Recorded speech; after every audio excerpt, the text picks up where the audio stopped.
Magandang araw mga kababos. Narito ang latest news ngayon sa PBA. Coach Yang Giao gustong iretiro ang jersey number ni Gabe Norwood sa Rain or Shine organization.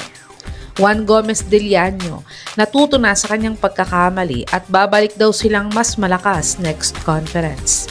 At fan ng Hinebra, pinagtanggol si Raymond Aguilar.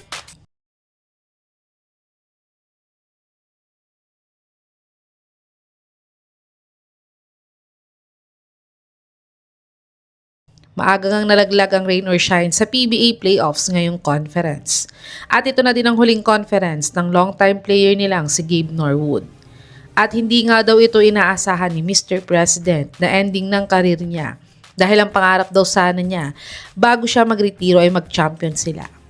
Pero ayon mismo sa interview ni Coach Yang Giao, ay nag-propose na siya sa Rain or Shine management na iretiro ang jersey number ni Norwood dahil sa loyalty niya sa franchise nila. At dagdag pa ni Coach Yang ay talagang wala daw maipipintas na kahit na anong bagay kay Gabe Norwood.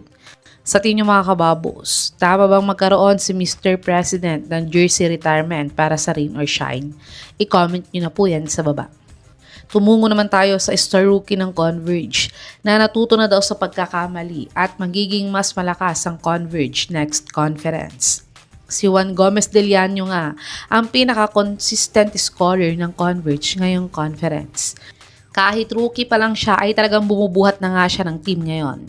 Pero sayang nga lang at hindi pa sapat ang kagalingan niya dahil nalaglag pa din sila sa PBA playoffs.